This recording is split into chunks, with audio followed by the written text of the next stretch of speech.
జ్యోతిష్య అభిలాషులందరికీ నా శుభ అభివందనాలు. ఈరోజు మనము వివాహ జ్యోతిష్యంలో ముఖ్యంగా వివాహ జ్యోతిష్యంలో చాలా సమస్యలు ఉన్నాయి. మీ అందరికీ తెలిసిన విషయమే. నేను ఎప్పటి నుంచో చెప్తూ వస్తున్నాను, వివాహ జ్యోతిష్యంలో ఒక్క కారణము చూపించి వివాహం ఆపటం అన్నది మంచిది కాదు అని.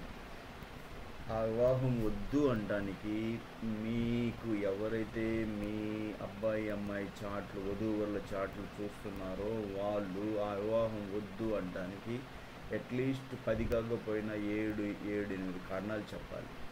వాళ్ళన్నీ ఒక కారణం చెప్పి వివాహం చెడగొడుతూ ఉన్నారు. అది తప్పని నేను మొదటి నుంచి మీ అందరికీ చెప్తున్నాను. సో ఈ మధ్యన నన్ను కొన్ని క్వశ్చన్లు అడిగారు. దానికి ముఖ్యంగా తారాకూటమి అంటే 8 కూటముల్లో వర్ణకూటమి, వశ్యకూటమి, తారాకూటమి, యోని కూటమి, గ్రహమైత్రి, గణకూటమి, రాశికూటమి, నాడీకూటమి, ఈ అష్టగుణ కూటముల్లో తారాకూటమి అంటే ఏంటి అని అడిగితే నేను చెప్తున్నాను అనమాట. తారాకూటమి అంటే అందులో 9 తారల గురించి. తారాకూటంలో జన్మతార, సంపత్తార, విపత్తార, క్షేమతార, ప్రత్యక్తార 5, 6 సాధన తార, 7 నైధన తార, 8 మిత్రతార, 9 పరమ మిత్రతార, మైత్రతార. ఇట్లా 9 తారలు మన తారాకూటంలో చూస్తారు. ఈ 9 తారలు తారాకూటంలో భాగము.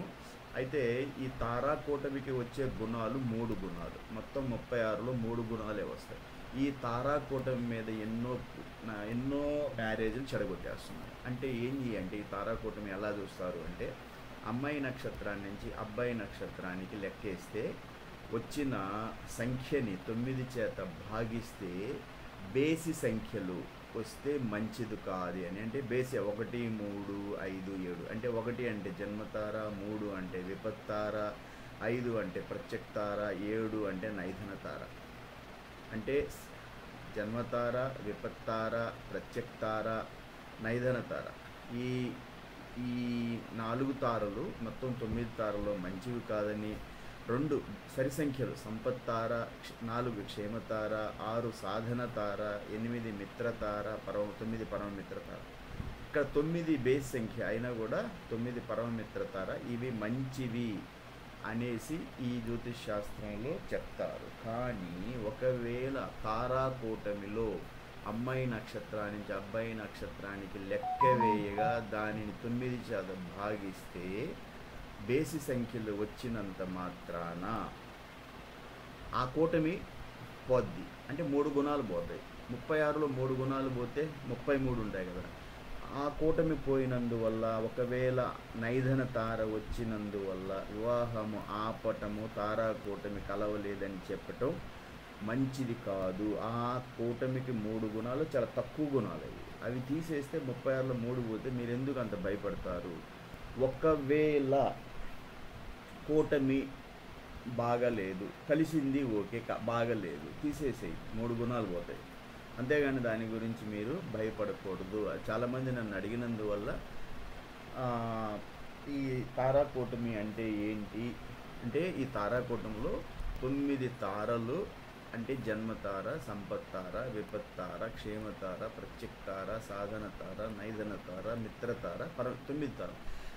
అంటే అమ్మాయి నక్షత్రాన్ని నుంచే లెక్కేయాలి, అబ్బాయి నక్షత్రాన్ని నుంచి కాదు. అమ్మాయి నక్షత్రాన్ని నుంచి అబ్బాయి నక్షత్రానికి లెక్కేస్తే వచ్చిన సంఖ్యను 9 చేత భాగించి ఈ రకంగా బేసి సంఖ్యలు వస్తే మంచిది కాదు అంటారు. చూడండి, ఒకే విషయంలో ఇందులో ధన విషయాలందు సంపత్తార అంటే సంపత్తార ధన విషయములందు, ప్రయాణ విషయములందు క్షేమతారయు, నూతన కార్య ప్రయత్నములందు సాధన తారయు, స్నేహ సంబంధ భాగస్వామ్యాదులందు వివాహములందును మిత్ర పరమ మిత్ర తారలు సందర్భశుద్ధిగా గ్రహించదు.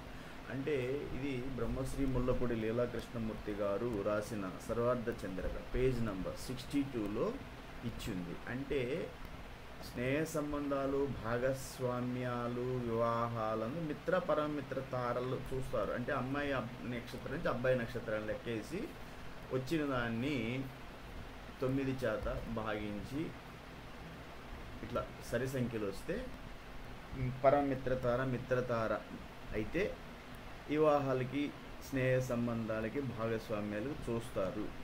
ఒకవేళ కుదరలేదు అంటే రావటం లేదు అంటే ఏంటి, ఆ కూటమి తారా కూటమి 3 గుణాలు పోయినాయి అంతే, భయపడాల్సిన అవసరం లేదు. అది ఒక కారణం. అష్టగుణ కూటమి అసలు చూడకూడదు అని నేను మొదటి నుంచి చెప్తున్నాను. అష్టగుణ కూటమి వివాహాలకి ఎప్పుడు చూస్తారు? అష్టగుణ కూటమి వివాహాలకు చూసేటప్పుడు ముందుగా మనం చూసేది గ్రహ బలాలు, అంటే జాతకాలు, అందులో గ్రహ బలాలు భావబలాలు ఇవన్నీ చూడాలి. తర్వాత పోతే అమ్మాయి నక్షత్రాన్ని నుంచే లెక్కేస్తారా అంటే అమ్మాయి నక్షత్రాన్ని నుంచి మొదట లెక్కేసి తర్వాత అబ్బాయి నక్షత్రాన్ని నుంచి మళ్ళీ అమ్మాయి నక్షత్రానికి లెక్కేస్తారు. అప్పుడు కూడా వచ్చిన సంఖ్యని 9 చేత భాగించి బేసి సంఖ్యలు అయితే వద్దు అని, సరి సంఖ్యలు అయితే అంటే అబ్బాయి నక్షత్రాన్ని నుంచి అమ్మాయి నక్షత్రాన్ని లెక్కేసి క్షేమతార అవుతుందా, సంపత్తార అవుతుందా, విపత్తార అవుతుందా, నైదన తార ఇవన్నీ చూస్తారు. అమ్మాయి నక్షత్రాన్ని నుంచి అబ్బాయి నక్షత్రానికి లెక్కేసి వచ్చిన దాన్ని 9 చేత భాగించి అది ఏదవుతుంది, సంపత్తార అవుతుందా, నైదన తార అవుతుందా, క్షేమతార అవుతుందా, ఇట్లా చూస్తారన్నమాట. అంటే 3 గుణాలు ఎప్పుడు వస్తాయంటే అబ్బాయిది సరి సంఖ్య వచ్చింది సంపత్తార, ఓకే, అమ్మాయిది క్షేమతార వచ్చింది అంటే 2 మంచివి, అప్పుడు 3 గుణాలు ఇస్తారు. ఒకవేళ అమ్మాయిది నైదన తార వచ్చింది, అబ్బాయిది ప్రత్యక్తార వచ్చింది అంటే 5 2 వచ్చేసి బేస్ సంఖ్యలు, అప్పుడు అక్కడ 0 ఇస్తారు.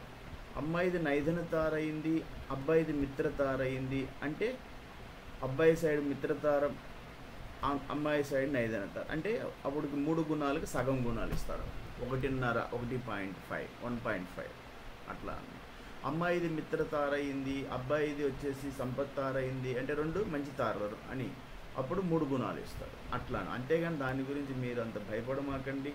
చాలామంది నాకేం చెప్తారు అంటే, సార్ ఇది ఈ తారా కూటమి వల్ల చాలా మ్యాచ్లు చెడగొడుతున్నారు సార్, మాకు అట్లా చెప్పారు, అట్లా చేసుకోవద్దన్నారు, ఇట్లా చేసుకోవద్దన్నారు, మీకు రకరకాల కారణాలు చెప్పి వివాహాలు చెడగొడుతూ ఉంటారు. అంటే చూడండి ఇక్కడ ఇప్పుడు ఇట్లా నక్షత్రం ఏంటంటే మీ నక్షత్రం తెలుసుకొని, మీ జన్మ నక్షత్రం కానీ జన్మ నక్షత్రం తెలియని వాళ్ళకి నామ నక్షత్రం, నా పేరుని బట్టి నక్షత్రాన్ని తెలుసుకొని, ఇప్పుడు మీ జన్మ నక్షత్రం అశ్విని అయిందంటే మీరు చేయబోయే ప్రయాణం కానీ వివాహ శుభకార్యము ఆ రోజు ఏ తార అవుతుందో తెలుసుకోండి. సపోజ్ ఎవరన్నా జన్మ నక్షత్రం అశ్విని అనుకోండి, వివాహాలకు అలాంటికి పరమమిత్రతార మంచిదంటారు. అంటే ఆ రోజు ఆశ్లేష, జ్యేష్ఠ, రేవతి ఈ 3 ఆ రోజు నక్షత్రం అవుతున్నాయనుకోండి. తన జన్మ నక్షత్రం అశ్విని వాళ్ళకి ఆశ్లేష, జ్యేష్ఠ, రేవతి ఈ నక్షత్రాలు వస్తున్నప్పుడు ఏ రోజు శుభకార్యం ఆ రోజు అది పరమమిత్ర తార అవుతుంది. అంటే పరమమిత్ర తార దేనికి, వివాహాలకు మంచిదని చెప్తారు.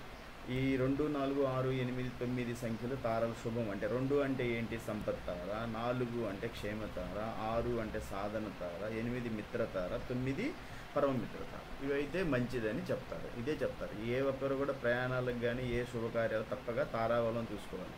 మీ జన్మ నక్షత్రం లేక నామ నక్షత్రం తెలుసుకొని, మీది జన్మ నక్షత్రం ఇప్పుడు భరణీ నక్షత్రం ఉంది, వాళ్ళకి శుభకార్యం కావాలి, పెళ్ళిళ్ళు వివాహాలకు పరమమిత్రతార, మఖ మూల అశ్విని ఆ రోజు, ఓకే, ఇట్లా చూస్తారన్నమాట. సరే, ఇవి అంటే మీరు ఇవన్నీ లెక్కలేసుకోకుండా 9 చేత భాగించి ఈ తలకాయ నొప్పి లేకుండా ఆటోమేటిక్గా వాళ్ళు చెప్తారు ఏ నక్షత్రం వాళ్ళకి ఏ రకంగా ఉంటుంది, అంటే పరమమిత్రతార ఎప్పుడు వస్తుంది, క్షేమతార ఎప్పుడు వస్తుంది అనేసి ఇవన్నీ చెప్తారు. ఉదాహరణకి మీకు కొంత విషయం చెప్తాను. ఇప్పుడు సంపత్తార మంచిది, క్షేమతార మంచిది, సాధన తార మంచిది. ఏ కార్యక్రమం సాధన తార నూతన కార్యయత్న ఫలం, కార్యానుకూలం, కార్యసిద్ధి, శుభప్రయోజనం. పరమమిత్రతార మంచిది ఎప్పుడు, గురుభక్తి, అధిక సుఖం, సాధన, వివాహాలకు శుభం, స్వల్ప కష్టం. ఈ తార ఈ వివాహాలకు చాలా మంచిదని కొందరు డిఫరెంట్ అభిప్రాయాలు ఉన్నాయి, కొందరు కాదని, రకరకాలుగా వివాహాలకు భాగస్వామ్యాలకు శుభం. ఓకే, చంద్రుడు వృషభ కటకాలందు ఉన్నప్పుడు విపత్తార ప్రత్యక్తార కూడా శుభాన్ని ఇస్తాయని. ఎందుకంటే జనరల్గా విపత్తార ప్రత్యక్తార మంచిది కాదంటారు. విపత్తార అంటే అధిపతి రాహువు కాబట్టి మంచిది కాదు. విపత్తార అంటే